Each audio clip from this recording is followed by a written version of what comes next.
Assalamualaikum warahmatullahi wabarakatuh. Kembali masih perkuliahan online ya. Bisa bertatap muka masih online ya. Untuk hari ini adalah mata kuliah pemrograman client server Universitas Telkom. Untuk pengabsennya langsung silakan masing-masing, linknya sudah set di sana. Kemudian untuk bahan materi itu bisa Classroom ya, tentunya sudah join semua ya untuk Classroom. Oke, perkuliahan segera kita mulai pembahasan sambil untuk segera.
Oke, bisa kita mulai untuk perkuliahan hari ini untuk pertemuan kedua ya, atau materi pertama untuk mata kuliah pemrograman client server. Nah, untuk hari ini pembahasan kita adalah mengenai pengenalan client server terlebih dahulu ya. Apa itu client server, seperti apa nanti yang akan kita bahas untuk hari ini. Jangan lupa untuk absensi ya disiapkan masing-masing. Kemudian untuk materi silahkan kalian unduh di Classroom nanti. Oke, seperti itu ya. Kita mulai saja untuk mempersingkat waktu ya untuk perkuliahan hari ini, pengenalan client server. Client server, nah pengembangan dari file server ya. Jadi sama halnya dengan file server, cuma ini menggunakan ada permintaan dari klien ya. Nah, model client server adalah struktur aplikasi terdistribusi yang membagi tugas atau beban kerja antara penyedia sumber daya atau layanan yang disebut server, kemudian untuk pemohon layanan yang disebut klien. Misalkan kalian user suatu sistem di komputer, kemudian kalian menginginkan mengambil data di database, misalkan ya database yang kalian simpan di server. Nah, itu namanya adalah yang meminta ya. Permintaan itu disebut klien kalian yang memakai tersebut. Nah, untuk servernya apa? Servernya adalah di database tadi ya. Servernya tergantung masing-masing menggunakan server apa, seperti itu. Nah, kemudian host server menjalankan satu atau lebih program server yang membagikan sumber dayanya dengan klien. Ini host servernya ini bisa menjalankan lebih dari satu program server ya. Klien tidak membagikan sumber dayanya, tapi meminta konten atau layanan dari server. Nah, seperti itu. Jadi klien ini murni meminta kepada server untuk misalkan sumber dayanya atau data-datanya yang diminta oleh klien tersebut kepada server. Seringkali klien dan server berkomunikasi melalui jaringan komputer pada perangkat keras yang terpisah ya. Tetapi klien dan server dapat berada dalam sistem yang sama. Nah, itu biasanya seperti kita contohkan di database itu kan antara klien dan server itu berada dalam satu sistem yang sama. Nah, contoh aplikasi komputer yang menggunakan model klien server adalah email. Kemudian pencetakan jaringan dan atau WWW ya, World Wide Web ini sama ya. Kita misalkan kita menuliskan sebuah permintaan browsing untuk misalkan menampilkan contoh program client server misalkan. Nah, kita kan meminta sebagai klien untuk user itu meminta kepada siapa? Kepada servernya, kepada www tadi ya, World Wide Web itu adalah sebuah servernya. Nah, begitu juga dengan email, itu sebenarnya ada untuk servernya ya. Kita mengirimkan atau kemudian kita membalas email itu kita lebih ke server melalui server ya. Nah, contohnya seperti ini. Untuk klien itu kan bisa saja lebih dari satu ya. Nah, servernya di sini misalkan server di sini adalah www, kemudian ada 4 klien yang meminta alamat berbeda-beda ya untuk mengakses sebuah web, kemudian mengakses artikel dan lain sebagainya. Nah, itu contohnya seperti ini. Nah, komponen dasar klien server itu apa saja? Klien. Yang pertama kliennya tentunya ya, merupakan terminal yang digunakan oleh pengguna untuk meminta layanan tertentu yang dibutuhkan. Nah, terminal klien ini dapat berupa PC atau komputer ya, ponsel yang kalian gunakan, komunikator, robot, kemudian televisi dan peralatan lain yang membutuhkan informasi. Jadi kita sebagai user itu sekaligus halnya klien ya. Kenapa? Karena yang mengoperasikan PC kemudian ponsel itu kan kita ya, kita sebagai user. Nah, kliennya itu adalah komputernya, ponselnya, televisi. Nah, itu adalah klien. Kemudian yang kedua ada middleware, merupakan komponen perantara yang mungkin klien dan server untuk saling terhubung dan berkomunikasi satu sama lain. Middleware ini dapat berupa transaction monitor atau TP ya, TCP/IP itu seperti remote procedure call, kemudian object request broker atau RP. Ini sebagai perantara ya, middleware ini memungkinkan klien dan server untuk saling terhubung. Jadi ada misalkan IP-nya, kemudian ada alamatnya, itu kan sebagai penghubung ya. Yang ketiga tentunya ada server ya. Ini ada komponen dasarnya, ada 3. Yang ketiganya server, merupakan komputer khusus yang bertugas melayani aplikasi bagi jaringan atau pihak yang menyediakan layanan. Nah, server ini akan dapat berupa basis data SQL, misalkan kalau kita menyimpan sebuah database, monitor TP, server groupware, server object, dan web ya. Secara umum server berperan menerima pesan permintaan layanan dari kliennya. Jadi pada saat klien meminta ini, dia akan diproses. Nah, ini kan diberikan oleh diberikan oleh server ya, permintaan tersebut dari klien. Memproses permintaan tersebut dan mengirimkan hasil permintaan tersebut nanti dikirim ke kliennya. Nah, seperti itu ya. Ini adalah komponen dasar dari client server. Ini ada klien, ada dia adalah yang meminta ya, terminalnya. Kemudian untuk middleware ini adalah penghubungnya. Kemudian ada server adalah penyedia yang memberikan permintaan dari klien. Nah, ciri-ciri client server seperti apa? Ya, ini berbasis layanan. Server memberikan sejumlah layanan yang dibutuhkan dan diminta oleh klien ya. Sumber daya digunakan bersama, biasanya dalam satu waktu pun itu bisa digunakan dalam bersama ya, walaupun lebih dari satu klien ya, bahkan 10 klien juga bisa. Untuk hubungan dan interaksi klien server one to many ya, klien selalu memulai transaksi dengan meminta layanan, sedangkan server menanti permintaan layanan secara pasif. Klien tidak perlu mengetahui lokasi fisik server ya, yang terpenting adalah kita klien meminta, kemudian server memberikan.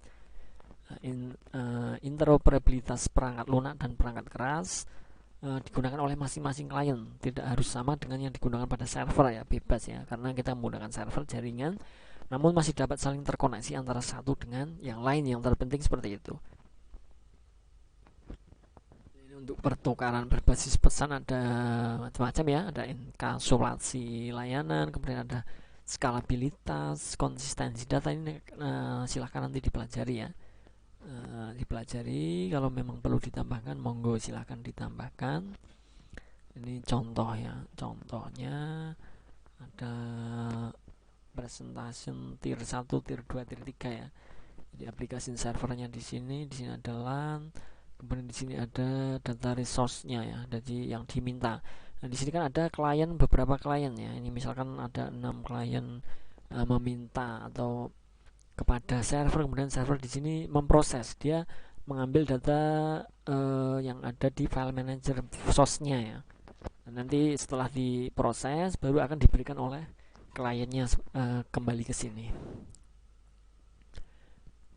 Client server adalah solusi terbaik untuk mendapatkan aplikasi database yang handal dalam sekuritas dan fault tolerance serta mampu mengurangi kepadatan lalu lintas jaringan.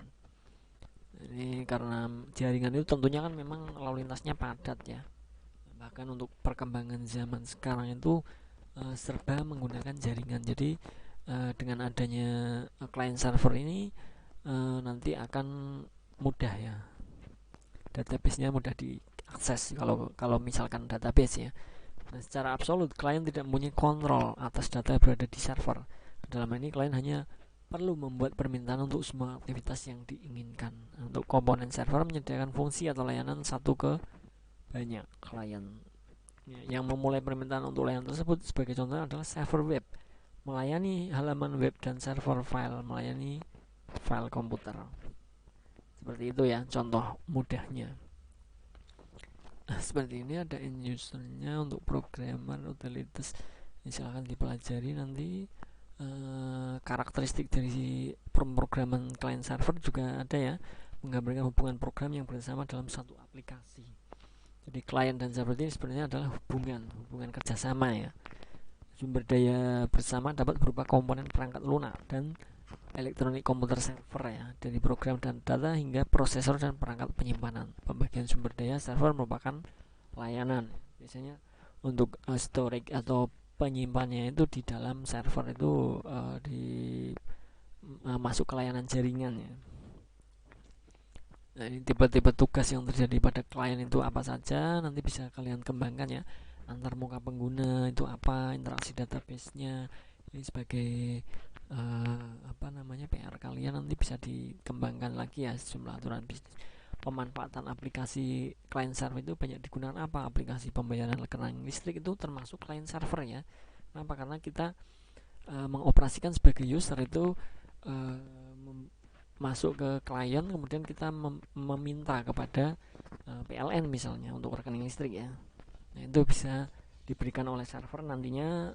Misalkan kita pesan pulsa listrik seperti itu, aplikasi parkir, kemudian perbankan, antrian, itu semuanya berbasis client server ya. Contoh mudahnya itu seperti itu. Macam-macam client server, ada single user, sistem yang paling sederhana ya, pengasihan dalam database ya, file X, file data, data source, MDB, FPT, DBC ini ditempatkan pada komputer yang sama. Nah, kalau untuk single user ini ya paling simpel. Tentunya dengan sistem ini dapat digunakan oleh satu user yang mengakses pada data berada yang sama. Hal ini karena komputer tersebut tidak dihubungkan dengan satu network atau jaringan komputer. Ini hanya satu komputer saja ya. Ini disebut single server user ya, maaf. Nah, seperti ini. Nah, ini aplikasi misalkan ya 3S, kemudian dia meminta sebagai klien, dia meminta kepada server. Kita menulis, nah di database-nya nanti akan diproses. Setelah ketemu apa yang diminta oleh klien, nanti akan dikembalikan, sudah terbaca ya, kembalikan ke klien dan bisa diakses seperti itu contohnya. Ini ya, request ke servernya, kemudian server dia menulis ya apa yang diminta oleh klien, itu nanti akan diputuskan di dalam database file ini, dicari. Setelah ketemu baru dikembalikan ke servernya. Server akan di-reply ke kliennya, jadi akan kembali bisa terbaca di sini. Ini standalone aplikasinya ya. Kalau secara simpelnya untuk yang sederhana seperti ini. Model file server ini merupakan pengembangan sistem single. Perbedaan utama file-file database data source yang ditempatkan pada komputer lain atau server ini sudah menggunakan jaringan tentunya. Kenapa? Karena untuk filenya itu sudah tersimpan di komputer lain, tidak yang kita gunakan ya, tapi bisa diakses bersamaan ya. Pemisahan ini bertujuan agar database dapat diakses secara bersama. Misalkan 4 klien dalam satu kantor atau organisasi itu mengakses secara bersamaan itu bisa, tapi servernya tidak per komputer klien, tapi ada di satu server komputer. Contohnya apa? Microsoft Windows Storage Server. Nah, itu contoh yang sering kita gunakan. Nah, ini seperti ini ya. File server, file share-nya ya. Software sistem operasi yang digunakan untuk manajemen file dan server dalam membantu organisasi menyimpan dan melindungi data seperti integrasi penyajian data file kantor cabang atau integrasi ke pusat data penuh. Ini untuk Microsoft Windows Storage Server untuk contohnya. Yang lain masih banyak, silakan dicari, dikembangkan ya. Kemudian yang berikutnya ada model database server. Klien mengirimkan SQL request sebagai pesan atau database server. Selanjutnya hasil perintah SQL dikembalikan. Jadi kalau menggunakan database server itu bahasa untuk kliennya itu yang mengirimkan itu permintaannya itu berbentuk bahasa SQL ya. Nah, kemudian nanti akan diteruskan ke server. Selanjutnya hasil dari perintah SQL tadi dikembalikan ke klien. Nah, server menggunakan kekuatan proses yang diinginkan untuk menemukan data yang diminta, kemudian semua rekod dikembalikan pada klien. Kalau sudah diketemukan di servernya, nanti akan diberikan atau dikembalikan pada klien. Nah, contohnya apa? Sama ya, Microsoft SQL Server. Mungkin kalian pernah pakai Oracle, MySQL. Kalau menggunakan pemrograman tentunya menggunakan MySQL ya. Kita nanti juga mungkin menggunakan MySQL. Nah, seperti ini contohnya. Kliennya send data from client to app server, kita mengirim ke servernya, dan aplikasi server ini mengirim data aplikasi ke database seperti tadi ya. Untuk setelah database ini ketemu untuk data yang diinginkan oleh klien, kembalikan lagi return data from database to app server, jadi kembalikan ke aplikasi database servernya. Nah, setelah data ada di sini dikembalikan lagi ke klien untuk hasilnya, data in klien ya. Jadi itu hasil yang diminta oleh klien, seperti itu. Mudah ya untuk dipahami, saya rasa ya cukup ya. Kemudian transaksi server meminta remote prosedur yang terletak pada server dengan sebuah SQL database engine. Remote prosedur ini mengisi sebuah grup dari SQL, hanya satu permintaan jawab yang dibutuhkan untuk melakukan transaksi. Kalau kita meminta satu, ya nanti akan jawabannya adalah satu. Ini biasanya disebut pemrosesan transaksi online atau OLTP, yaitu sistem yang berorientasi proses, yang memproses transaksi secara langsung melalui komputer yang terhubung dalam jaringan. Misalnya biasa digunakan pada sebuah supermarket, kasir menggunakan mesin dalam proses transaksi. Nah, itu adalah transaksi server ya. Pada saat kasir ya di Alfamart misalkan atau Indomart, itu menggunakan transaksi server. Seperti ini contohnya. Aplikasinya misalnya ya, untuk aplikasi kasirnya kemudian melakukan transaksi, dia sebagai klien ya. Nah, transaksinya barulah nanti disampaikan ke server. Server akan dikembalikan lagi ke aplikasi nanti, seperti itu. Groupsware server dikenal sebagai Computer Supported Cooperative Working Management Semi. Nah, ini contohnya adalah Lotus Notes, sebuah perangkat lunak yang merupakan kolaborasi dari klien dan server. Mampu mengkolaborasi fungsi email, kalender, manajemen daftar alamat, to-do, instan. Ini Lotus Notes ini banyak yang ini ya, ada di mungkin smartphone saja sudah ada ya, untuk mengenai email, to-do, instant messaging itu kan ada ya. Ini contohnya sama seperti halnya tadi ya, sebagai klien nanti akan group var message ini akan disampaikan ke server, akan dikembalikan lagi untuk hasil yang diminta. Objek application server ini ditulis sebagai satu objek komunikasi ya. Klien objek berkomunikasi dengan melalui objek request ORB. Klien minta sebuah metode pada remote object, contohnya adalah Oracle Logic application server, kemudian Zen server. ORB ini merupakan suatu mekanisme yang memberikan transformasi lokal, kemudian komunikasi, aktivasi suatu objek. ORB adalah semacam bus untuk objek-objek ya, untuk pusatnya.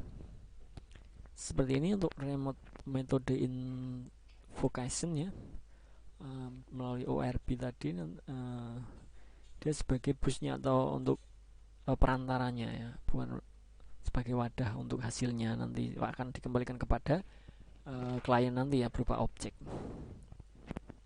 Web application server, aplikasi web ya. Web adalah aplikasi client server yang pertama digunakan untuk web. Jadi aplikasi server www itu yang pertama ya, yang digunakan untuk sebagai client server ya. Client dan server kemudian menggunakan RPC, protokol yang disebut HTTP ya. Kalian sering HTTP. Nah, contohnya apa sih HTTP server, Microsoft Is dan lain sebagainya. Remote Procedure Call (RPC) adalah suatu protokol yang menyediakan suatu mekanisme komunikasi antar proses yang mengizinkan suatu program untuk berjalan pada suatu komputer tanpa terasa adanya eksekusi kode pada sistem yang jauh atau remote system ya. Oke, selesai untuk hari ini mengenai pengenalan ya. Pengenalan client server terlebih dahulu untuk dasarnya itu seperti itu. Kira-kira nanti bisa kalian pelajari kembali agar lebih paham lagi. Kalau memang perlu yang dikembangkan ya, misalkan saya belum menjelaskan istilah-istilah yang kalian belum mengerti, silahkan dikembangkan ya. Banyak referensi-referensi terkait mengenai hal itu ya, untuk pengenalan client server hari ini, pemrograman client server. Oke, seperti itu saja ya yang bisa saya sampaikan untuk hari ini. Terima kasih untuk teman-teman semua yang sudah di dalam perkuliahan hari ini. Semoga apa yang saya sampaikan bisa menambah wawasan untuk kita semua. Terima kasih, saya akhiri. Wassalamualaikum warahmatullahi wabarakatuh. Salam sejahtera untuk kita semua. Selamat belajar, selamat beraktivitas. Terima kasih.